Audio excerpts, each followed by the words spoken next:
akan mempresentasikan mengenai hasil proyek dari kelompok 6.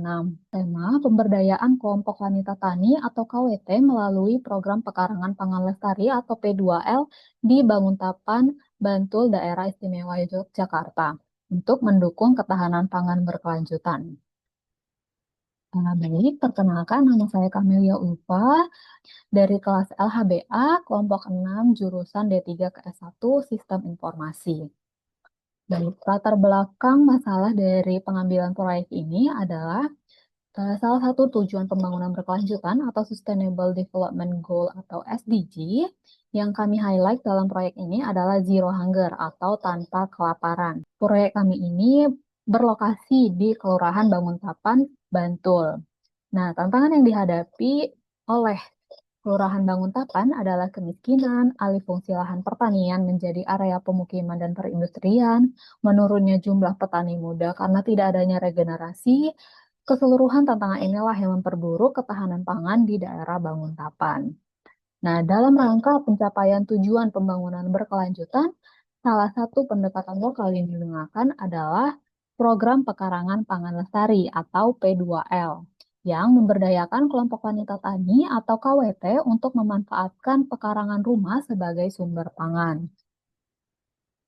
Dari proyek ini, kami menyimpulkan 3 pertanyaan menjadi rumusan masalah. Yang pertama yaitu bagaimana program pekarangan pangan lestari atau P2L ini dapat dioptimalkan melalui pemberdayaan kelompok wanita tani atau KWT di Banguntapan Bantul untuk secara signifikan meningkatkan ketahanan pangan rumah tangga dan mempromosikan praktik pertanian berkelanjutan.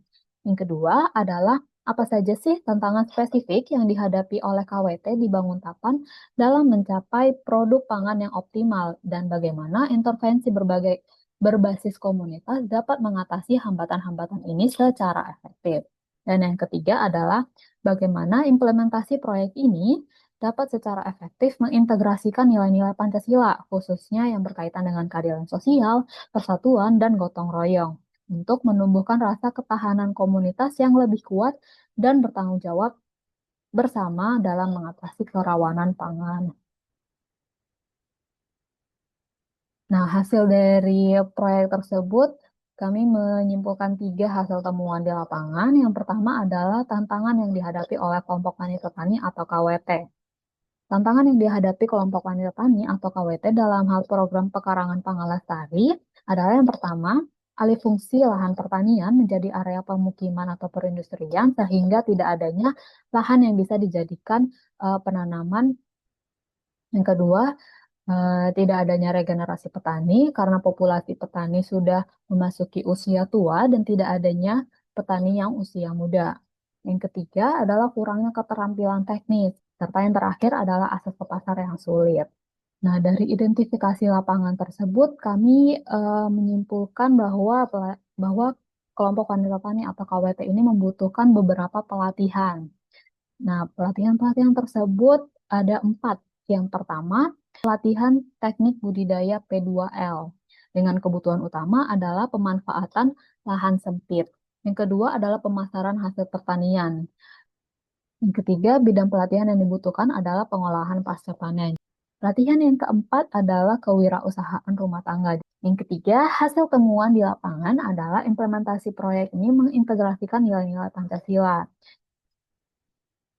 Nah, dari hasil identifikasi lapangan tersebut, kami kelompok 6 menawarkan 4 solusi. Yang pertama yaitu penguatan kapasitas KWT yang terfokus, yaitu program pemberdayaan KWT ini menargetkan kesenjangan keterampilan teknis KWT dalam hal budidaya berkelanjutan, pengolahan hama, serta diversifikasi tanaman. Yang kedua adalah pengembangan model P2L yang inovatif. Jadi dari kelompok kami menawarkan solusi bahwa KWT ini harus didorong untuk mengadopsi inovasi pertanian yang sesuai dengan lahan yang terbatas. Apa saja sih inovasi yang bisa diadopsi, yaitu seperti pertanian vertikal ataupun hidroponik sederhana. Selanjutnya, yang ketiga adalah kolaborasi multi pihak yang berkelanjutan. Yang keempat adalah integrasi nilai Pancasila. Eh, Solusi yang kami tawarkan adalah memastikan bahwa setiap aktivitas dari proyek ini terlaksana dengan tetap merefleksikan nilai-nilai Pancasila seperti Persatuan Indonesia, keadilan sosial, dan juga nilai gotong royong. Nah, dari proyek ini kami menyimpulkan dua. Yang pertama yaitu proyek menunjukkan bahwa ketahanan pangan di Banguntapan masih menghadapi tantangan yang serius. Kelompok wanita tani inilah yang memiliki peran penting dalam menjaga ketersediaan pangan melalui program Pekarangan Pangan Lestari atau P2L. Nah, kesimpulan kedua dari proyek ini adalah pada proyek ini mahasiswa tidak hanya belajar secara akademik, namun juga mengembangkan kemampuan untuk berpikir secara kritis, kerjasama, serta kesadaran sosial. Nilai-nilai Pancasila seperti Persatuan Indonesia dan keadilan sosial menjadi landasan etis dalam pelaksanaan proyek ini. Dari keseluruhan pelaksanaan proyek ini, kami menyimpulkan tiga hal yang menjadi refleksi pribadi kami masing-masing. Yang pertama dari aspek kritikal dan creative thinking, yaitu kami sebagai mahasiswa belajar bagaimana menganalisis akar masalah dari pemberdayaan KWT ini melalui program P2L dan mendorong kami untuk merancang solusi yang konseptual dan sesuai. Yang kedua, aspek collaboration. Yang terakhir, refleksi pribadi yang dapat kami ambil dari sisi aspek social awareness dan nilai Pancasila. Kelompok kami jadi menyadari bahwa ketimpangan akses dan minimnya dukungan teknis dapat mempengaruhi kesejahteraan masyarakat dan ketahanan pangan. Nilai-nilai Pancasila tidak hanya berdasarkan teori, tetapi melainkan ada praktek langsungnya. Dan presentase dari saya, terima kasih.